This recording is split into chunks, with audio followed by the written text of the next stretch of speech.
In today's episode, we look into the dad who handed over his home and land worth £1.3 million to save his son from a hit after he was falsely accused by mob boss Vincent Coggins over £1 million that was stolen from a stash house used by Coggins Firm. We look how the dad Brian Maxwell amassed his fortune and what happened to the father and son after the Huyton Firm was taken down. With National Crime Agency making major arrests, we'll look into how the dad could hand over that kind of money. Spoiler alert, he wasn't legit.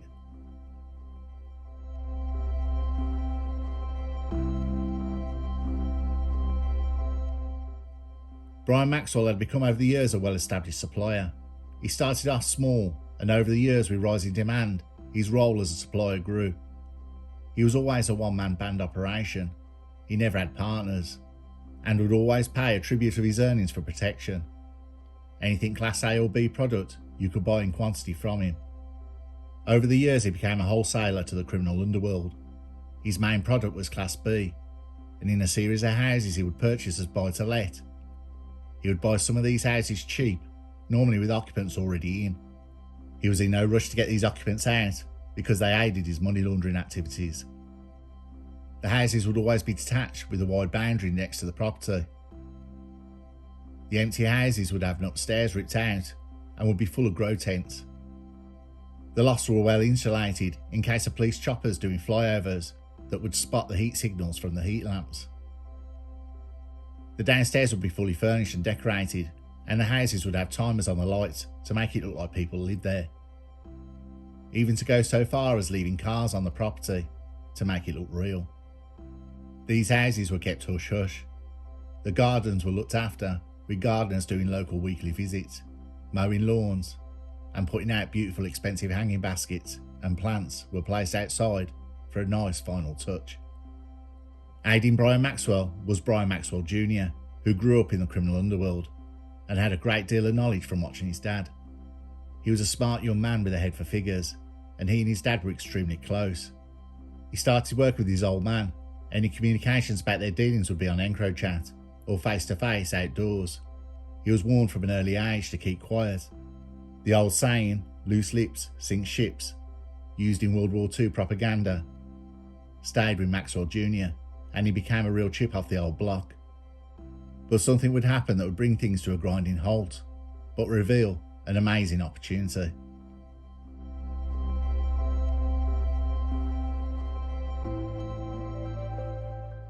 On the 31st of October 2020, Prime Minister Boris Johnson released a statement from 10 Downing Street that we all must stay at home.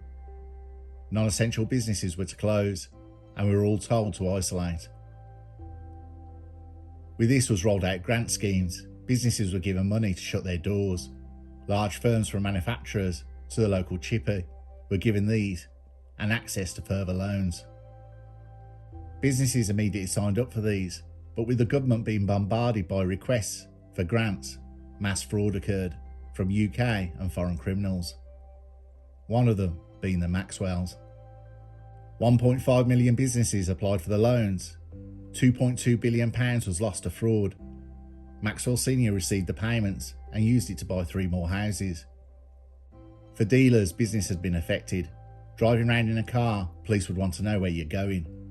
To shop at a supermarket, you all had to stand feet apart by looking like you're in the film Invasion of the Body Snatchers. It really affected moving products about, so dealers dressed as emergency workers in NHS uniforms. IDs were cloned, and this went some way to getting the product moving again. With everyone told to stay at home and getting their full wages, the market, especially for Class B, was booming. In one EncroChat message sent to his dad, Maxwell Jr. said, "Dad, what are you doing with that bird in that house? She was supposed to have left weeks ago. There's 100 planters sitting there, even more. We need to use it." The Maxwells just could not keep up with demand. They needed more houses. In the rest of the message, Maxwell Jr. said he sorted the electrics, meaning he's tampered with the electric supply, so it would not show. Business was good, but what would happen next? Maxwell Jr. would have a more pressing issue. He'll be running for his life.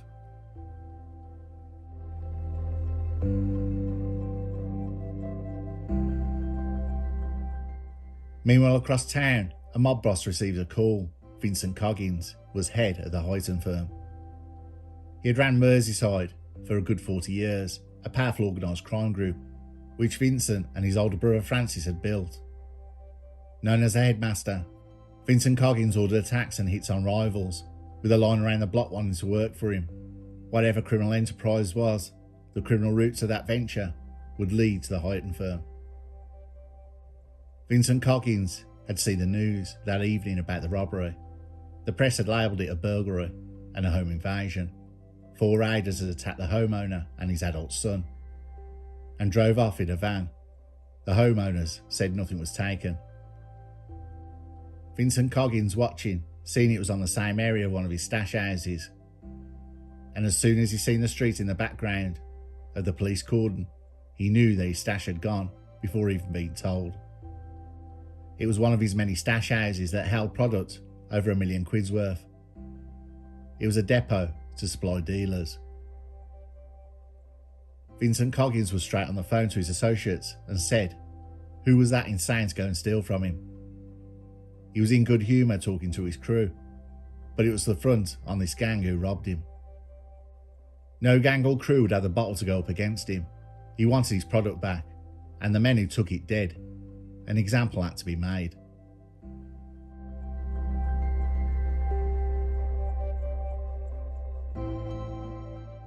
Vincent Coggins' right-hand man, Edward Jarvis, was to shake the criminal grapevine and find anyone trying to offload the product, or has new cars, or has gone missing.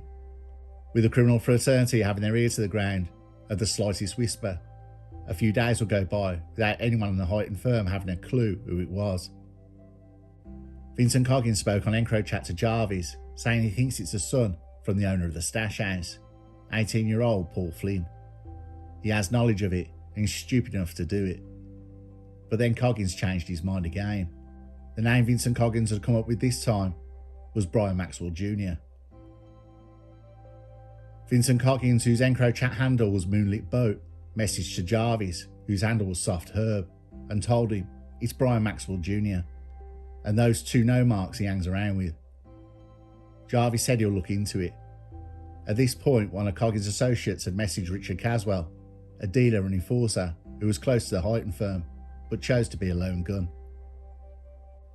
Richard Caswell met up the associate, and Caswell was asked, does he have any idea who robbed them? Caswell said he heard nothing, but he will listen out. What was unknown to the Huyton Firm, Richard Caswell had teamed up with local dealers, the Coxes, and they had robbed the stash house. The product had already been moved on through Cox's organisation, and the rest was sold to rival dealer Leon Atkinson, an associate of imprisoned serial cop killer Dale Cregan. Caswell and the Coxes had pulled off the perfect robbery, with nearly every gang associate on the Huyton Firm looking for the robbers. One of Huyton's associates had even asked one of the robbers for help without even knowing it. What was unknown to everyone, though, was the French police had broke the coding of EncroChat while after a criminal organised gang. Not only was all of Vincent Coggins and Huyton mafia conversations being decoded, the robbers Caswell and the Coxes were busy chatting on it also. Conversations of Brian Maxwell Sr. and Brian Maxwell Jr.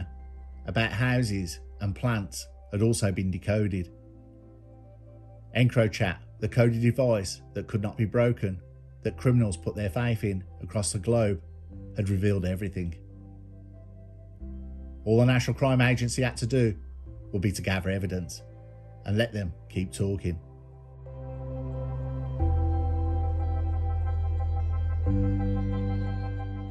With eyes on Brian Maxwell Jr., Coggins was gunning for him on EncroChat. Vincent Coggins ordered a pineapple, a grenade attack on Maxwell Jr. With police witnessing the text, they had to intervene. Vincent Coggins was served with a disruption notice. This was a notice by police that said, if you commit any crime from this date, you're going down for it. We're watching you. Maxwell Jr. received an Osmond notice, which told Maxwell Jr. his life was in danger. Maxwell Jr. told his dad, and he went into hiding, buying off EncroChat an AR-15 and an AK-47 to protect himself. The disruption notice did nothing to slow down Coggins. He wanted Maxwell Jr., and now everyone was looking for him. Maxwell Sr. knew his son wasn't that stupid and asked his son to give him some proof he can go to Coggins with. Maxwell Jr. said he never left the house all day. In fact, he's on CCTV in the house. Maxwell Sr. showed an associate the CCTV, showing for certain Maxwell Jr. was at home all day. Jarvis, Coggins' enforcer, a nasty piece of work, told his boss for whatever warped reason, "Yeah, it's Maxwell Jr. He did it," sealing Maxwell Jr.'s fate.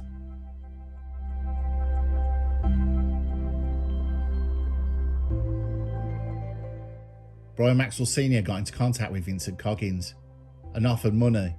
He told Coggins, "I know my son didn't rob you. Let me buy back his life and I'll assume the debt. My life's over without my boy." Vincent Coggins agreed, and on June the 3rd, Brian Maxwell's dad signed over his house, land and cash, totaling over £1.3 million to Coggins. On further texts on EncroChat, Coggins was still angry, but he told his associate, "I'm still going to come back and kill him, but at the moment there's no rush. The dad I'll get later." Maxwell Jr. remained in hiding.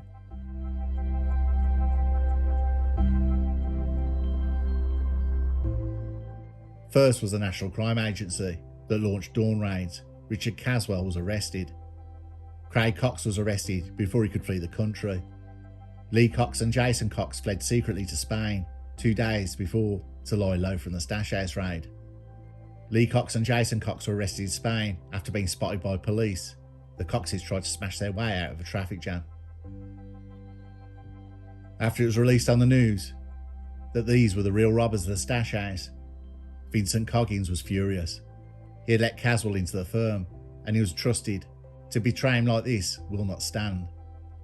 The next arrests were members of the Huyton Firm. Francis Coggins, abroad at the time, went on the run, and everyone else was arrested in dawn raids, including mob boss Vincent Coggins. The majority of evidence being on EncroChat. With the Huyton Firm in custody, it seemed that the Maxwells were now free. Maxwell Jr. came out of hiding, but within days, Maxwell Sr. and Maxwell Jr. were also arrested. Another victim of loose lips on EncroChat.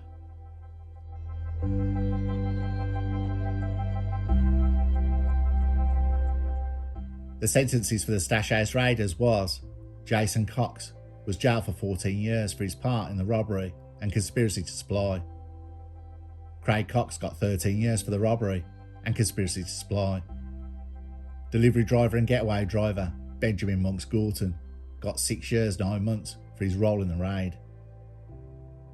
Richard Caswell got 7 years for conspiracy to commit robbery. Lee Cox was not part of the Stash House raiders, but he was sentenced to 8 years for conspiracy to supply.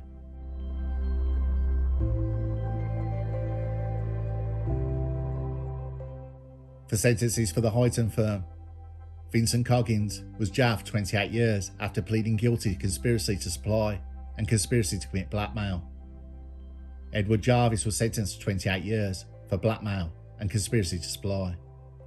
Other members of the Huyton Firm received sentences ranging from 11 to 24 years. Francis Coggins, the brother of Vincent, is currently on the run in Spain, with the NCA and Interpol dismantling the firm.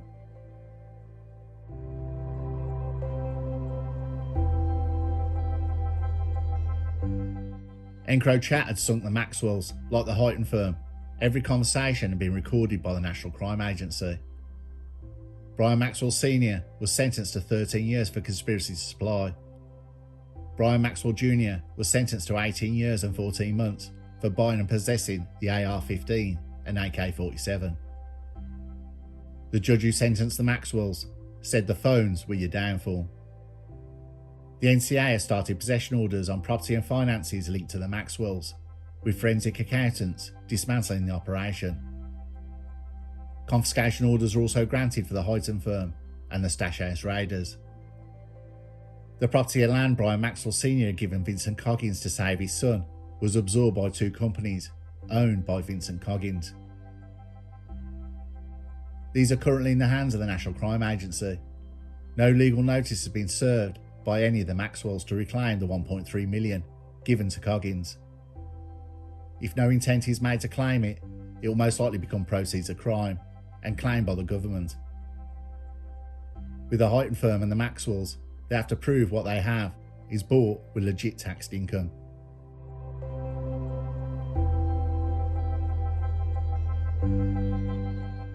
It's amazing the amount of criminals that put their faith in EncroChat, the encrypted phone messenger.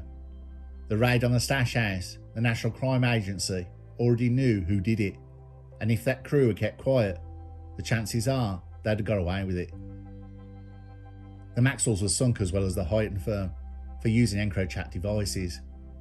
But Coggins' right-hand man Jarvis, saying it was Maxwell Jr. who robbed them, with evidence proving otherwise, was a nasty thing to do. Even in this game, if you stay clear of the big hitters, they can, for whatever reason that takes them, still paint a big red target on your back. Maxwell Sr. handing over his home and land to stop Coggins putting a hit on his son is something that really struck me. You could see his son was his world to him. Even doing that gesture, Coggins was still going to get them both at a later date. With the long sentences that everyone received, if only Maxwell Sr. had practiced what he had preached, loose lips does indeed sink ships.